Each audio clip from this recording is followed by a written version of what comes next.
Hello, everybody. As always, it is the American Doofus Show. Don't be a doofus. Thank you so very much for watching. It is always greatly appreciated. And if you would, consider hitting the subscribe, the like, the share button. And we'll get right to it. If you have a comment, of course, make sure you leave it below. And thankfully, things ended as peacefully as possible in Washington, D.C. today. We had had a breaking news of what was actually happening, and then we had an update. And this is the man Ray Roseberry from North Carolina, and he surrendered peacefully. Again, thankfully, and we're going to learn a lot about him over the next 48 hours. You know, maybe his nickname was Tadpole at the Martinsville VFW or whatever it might be.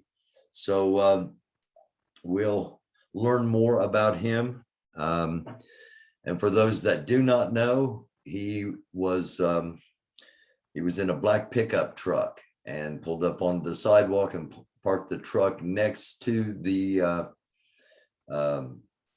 Library of Congress building in Washington, D.C.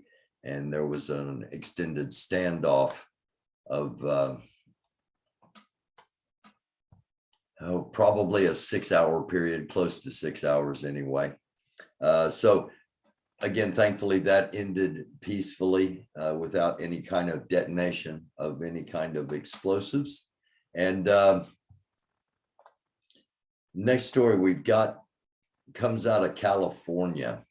And this actually happened back in February.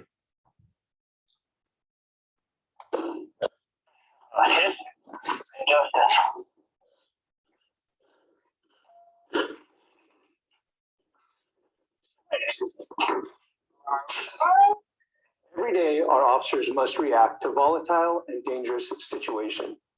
Now, what you just saw was body cam footage that has just been released.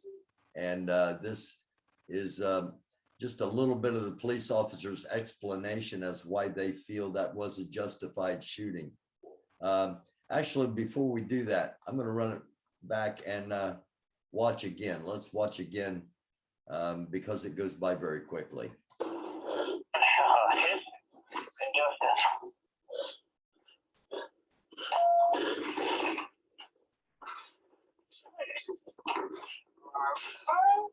Every day, our officers must react to volatile and dangerous situations, and the vast majority of these are resolved without the use of force. Anytime a Fontana officer uses force, all facts are reviewed and analyzed to determine if the response was lawful and whether it met our high standards. An unarmed man shot to death by police after a residential burglary was sitting in a portable toilet when an officer opened fire. In a video statement, Fontana Police Chief Billy Green said a metallic object was visible in Devarion Kennard's hand before Officer Johnny Tutievec fired. After the shooting, it was determined to be a lighter. The chief indicated that the shooting is still under investigation by both his agency and the San Bernardino District Attorney's Office. The city has already agreed to pay $1 million to Kennard's parents. Hey, bro, wait for me, man. I got you. After the shooting, the officer immediately began administering life-saving measures. He was joined later by several other officers. Sadly, the man succumbed to his injuries and passed away. I recommend watching that entire video. It is at what's known as Rebel HQ, the site to see that entire video. As always, just something to think about. One final story to mention here this evening on Thursday, the 19th of August, 2021.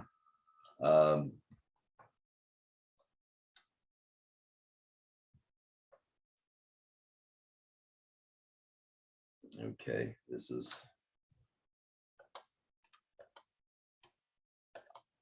they're going to force Colorado governor rescinds 1864 order recommending the massacre of Native Americans. More than 150 years ago, leaders in Colorado issued proclamations urging citizens to kill Native Americans in the area. That order was never officially rescinded. A little bit of an oversight, if you would. So again, just pointing things out, giving you things to think about. And I'm a reporter. I'm a journalist. I'm a documentarian. I'm not the leader of any organization, and I don't tell anybody what to do with anything, including their money. And I'm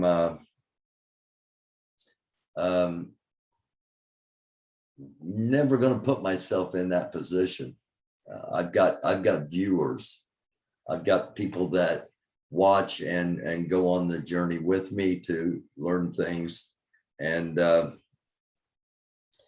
want to make 100% clear that in a recent report I did, which was a report, it was a news report reporting information that was given to me by another organization, declaring that, and also referencing the organization that provided the information. Did everything the way you're supposed to do in journalism. That really doesn't matter here online. What does matter is something was misinterpreted. And let me be very clear on this statement. The wife and the children of Othell Wallace are going to need money. Othell Wallace, to pay his attorney, is going to need money. I never said anything about not helping either one of those situations. And I just didn't. And you can go back and watch and see that I didn't. And I just wanted to get that out there because people in the community want to help other people. I mean, I totally get it. You know, there probably no one out here watching this, and no one that's not watching this. From the absolute whitest of white, I only love my own reflection in the mirror person, they've got somebody in their family that's been locked up. We all do. We've all experienced it. We've all had somebody get locked up. I had a drummer friend that got, now that I think about it, I've had 4 drummer friends that have gotten in a little trouble. And at one time or another, they all have been locked up. One of them was only locked up for a few months. So we got together, some of us, and we played some music and we raised some money so that his bills would be taken care of while he was not able to work until he got onto work release, you know, and this was a while back. I went and put some money into an account while he was in so that, you know, he could get something other than just the basics. What's it called? Commissary account. I'm sure you can do it online now, you know,